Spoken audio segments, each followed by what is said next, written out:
Elle s'émerveille, elle s'indigne, elle explose de rire. Isabelle ne joue pas à la radio.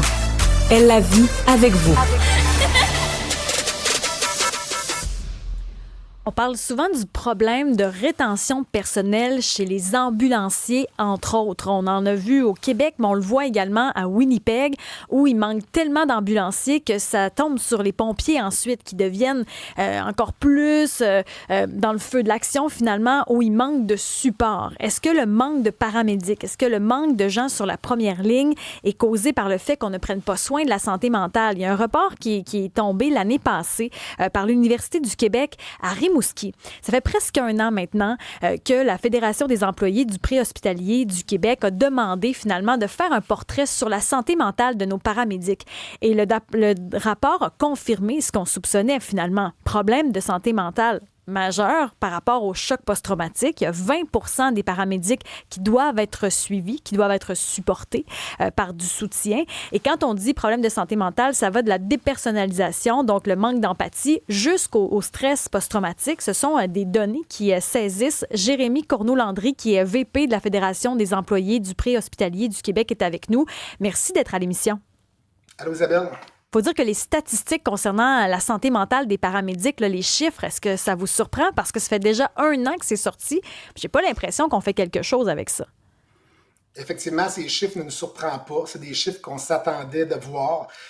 Pour quelle raison? Parce que les paramédics, les répartiteurs médicaux d'urgence vivent des situations objectivement traumatisantes depuis plusieurs années sans avoir des outils en place pour leur santé mentale. Nous, ce qu'on s'est dit il y a un an, c'est que au Québec, on n'a pas d'études qui vient approuver ou démontrer le fait des problèmes de santé mentale des intervenants. Puis on a dit, on voyait l'opportunité de communiquer avec le chercheur Côté, le docteur Côté de l'Université du Québec à Rimouski pour lui donner un mandat de dire, fais étude sur la santé mentale de nos paramédics répartiteurs. Pourquoi on dit que c'est pire depuis la pandémie? Pourquoi est-ce que c'est difficile finalement pour nos paramédics? Ben, il y a aussi l'accessibilité des soins, à cause que durant la pandémie, on sentait que l'accessibilité des soins était plus difficile. Depuis, lors de la pandémie, les protocoles d'intervention des paramédics ont changé. On a été basculés carrément durant la pandémie. Ça évoluait tellement rapidement que les paramédics, les répartiteurs avaient tellement de la difficulté à assimiler les propres protocoles d'intervention qu'on a mis notre santé mentale de côté. Puis, on n'a pas réussi à aller chercher nécessairement les outils pour nous aider. Depuis le rapport, parce que le rapport est sorti en novembre dernier, là, ça va faire presque un an, qu'est-ce qui a été fait des instances gouvernementales? Parce que tout le monde a eu accès au rapport, comme quoi, on lève un drapeau rouge, la santé mentale de notre première ligne va pas bien. Ben, sérieusement, il n'y a rien qui s'est passé depuis la sortie de notre rapport. On l'a présenté à Santé Québec, on l'a présenté au ministère de la Santé, on leur a tout détaillé. Même Dr Côté est venu l'expliquer au ministère de la Santé et à Santé Québec qui était là. Par la suite, nous avons reçu une communication du ministère de la Santé disant que le rapport, il l'avait pris en considération, mais qu'il n'allait pas donné de suite à ce rapport-là. On trouve ça déplorable aujourd'hui. Il n'y a aucun outil d'aide qui est projeté par l'État. C'est chaque employeur privé, parce qu'il faut se rappeler que les compagnies ambulancières, c'est des privés qui gèrent un service avec un contrat de service qui est rattaché au CIS ou au CIUS. Donc, chaque entreprise privée doit déployer par eux-mêmes, selon leur capacité opérationnelle et gestionnelle, de déployer les outils, tout ça, à leurs travailleurs. Donc, nous, là, ce qu'on aurait voulu, un peu grosso modo, avec ce rapport-là, c'est démontrer, oui, au ministère à Santé Québec, qu'il y avait des lacunes, puis on voulait mettre un protocole ministériel au niveau de la santé mentale, des chocs post-traumatiques et tout ce qui est les situations objectivement traumatisantes. Mais à ce jour, on n'a absolument rien eu du gouvernement à ce sujet-là, là. Qu'est-ce que vous voyez sur le terrain, justement? Qu'est-ce qu'on voit sur le terrain? C'est des disparités qui sont sérieuses d'entreprises ambulancières avec les services qu'eux offrent directement à leur personnel. C'est pas normal aujourd'hui, au moment où on se parle, que si une équipe ambulancière vit une situation objectivement traumatisante dans un endroit X du Québec, n'a pas le support immédiat de son employeur. Ça, c'est une des choses qu'on a des grosses préoccupations. Du moment que les paramédics fassent une intervention difficile, ils devraient être pris en charge immédiatement par les employeurs puis le soutien psychologique. Donc, présentement, on ne voit pas ça aujourd'hui.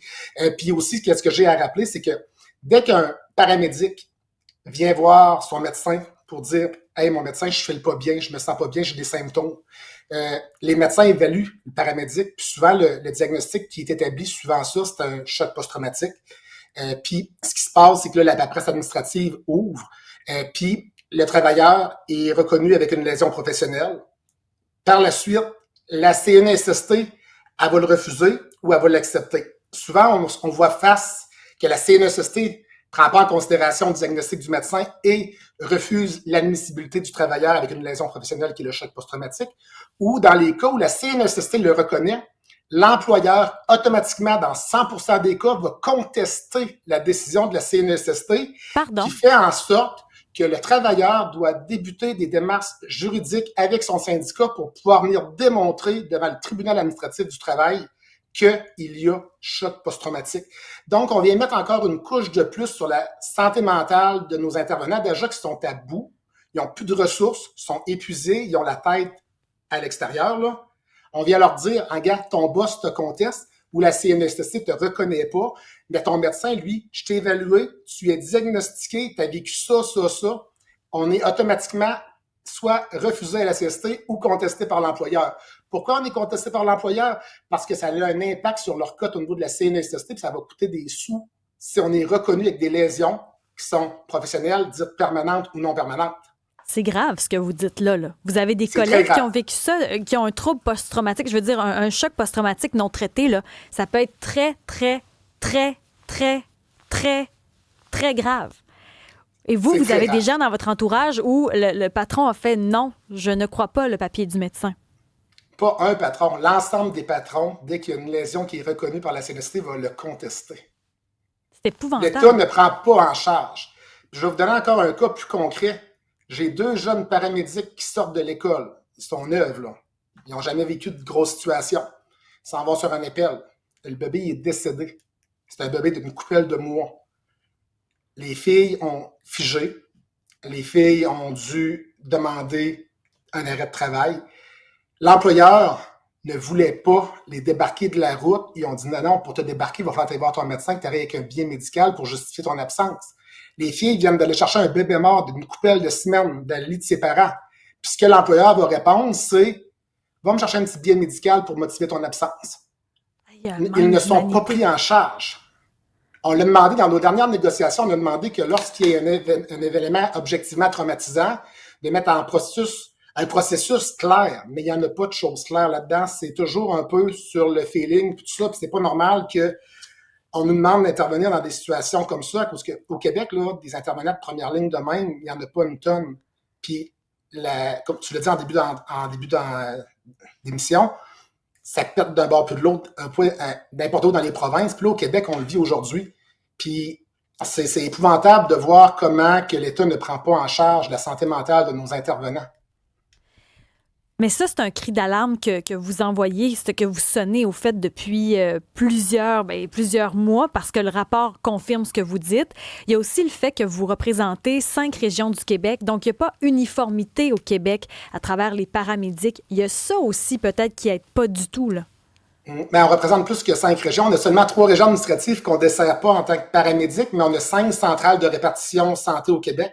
Donc, des répartiteurs médicaux d'urgence, on en a 5 centrales sur 10. Puis, on est présent dans l'ensemble des régions administratives du Québec en quasi-totalité. Donc, on représente des paramédics autant de l'Outaouais que de Gaspé, des Îles-de-la-Madeleine, en passant par Shefferville dans le nord du Québec. Donc, on a toutes les réalités possibles. Oui, les plus gros employeurs sont mieux équipés, sont mieux dotés d'outils pour prévenir que les plus petits. On peut parler que dans certaines compagnies, on n'a absolument rien comme outil de prévention ou d'aide aux paramédics ou aux répartiteurs, comparativement à d'autres qui se dotent d'un programme d'aide aux employés, ou même il y a certains employeurs qui, oui, vont prendre des psychologues, travailleurs sociaux à l'externe pour donner à leurs travailleurs les outils. Mais il y a tellement de disparités que ça devient tellement difficile à gérer tout ça. Puis c'est pas normal qu'un travailleur soit mieux pris en charge dans une région du Québec que dans une autre aussi.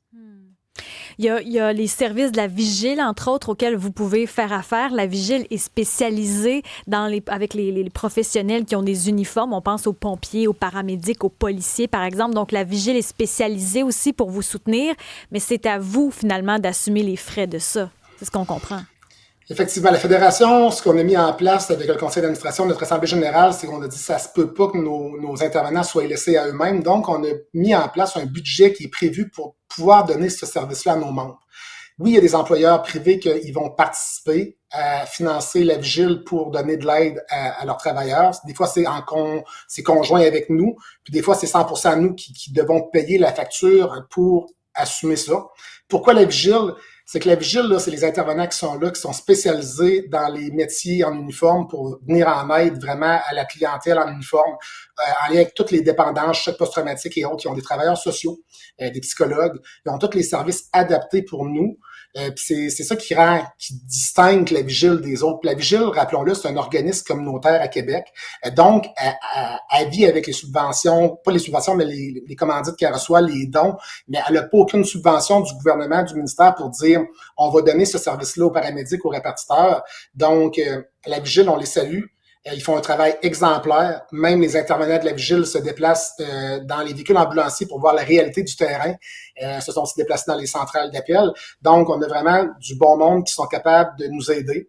Mais avec le peu d'action du gouvernement pour venir en aide financièrement à nos intervenants, ça devient difficile. Il y a d'ailleurs une levée de fonds pour la vigile le 21 septembre. C'est le spectacle Tête de cochon au théâtre du Vieux-Terrebonne, si jamais ça vous parle. Fred, il y avait aussi des réactions sur la messagerie texte. Oui, il y a Diane là, qui confirme en disant tous les employeurs en santé contestent à la CNSST. On a aussi le témoignage là, d'une éducatrice anonyme qui dit qu'elle aussi, en milieu scolaire, là, elle s'est fait contester à plusieurs reprises, là, même s'il y avait des témoins lors de l'événement en question. Elle dit que c'est très difficile psychologiquement. Je me retourne vers M. Landry, je me pose la question, comment est-ce que pour là, les paramédics, on pourrait régler la situation? Est-ce que ça prendrait un autre mécanisme, un autre chemin pour un statut spécial pour ceux qui vivent ce genre de drame ou comment ça fonctionnerait idéalement? Idéalement, c'est que l'État prenne en charge complètement les situations de détresse psychologique, de choc post-traumatique, puis dès l'appel, pas 1 mois, 2 mois plus tard, quand le paramédic, le répartiteur a des symptômes qui arrivent, il faut prévenir ces symptômes-là. Puis ce qu'il faut en place, là, présentement, c'est dès que l'intervention a lieu, mettre en place un mécanisme provincial pour dire « Hey, boss, lui, il a vécu quelque chose, enclenche un protocole X », puis qu'après ça, le médecin traitant des intervenants, s'il y a un diagnostic de poser, c'est lui le meilleur placé pour poser un diagnostic. Donc, les recommandations et les lésions qui sont déterminées par un médecin devraient être prises en considération à l'égard des procédures administratives au Québec en lien avec la CNSST ou les employeurs. Puis c'est pas normal que mon employeur privé ait à payer une cote supplémentaire si j'ai vécu un élément objectivement traumatisant avec des séquelles permanentes ou une lésion qui est reconnue. Donc, c'est ça qui fait en sorte que c'est encore l'argent en bout de ligne, mais pour répondre à votre question, c'est vraiment de prendre en charge complètement la santé psychologique par l'État avec un protocole uniformisé, là. Après ça, on s'étonne. T'sais, on demande à nos travailleurs de première ligne d'être humains, mais on les déshumanise littéralement. Puis après, on a de la difficulté avec le recrutement. Il ne faut pas se poser de questions. Jérémy Corneau-Landry, vice-président de la Fédération des employés du préhospitalier du Québec. Merci. Bonne chance dans votre quête également. Merci Isabelle. Bonne journée.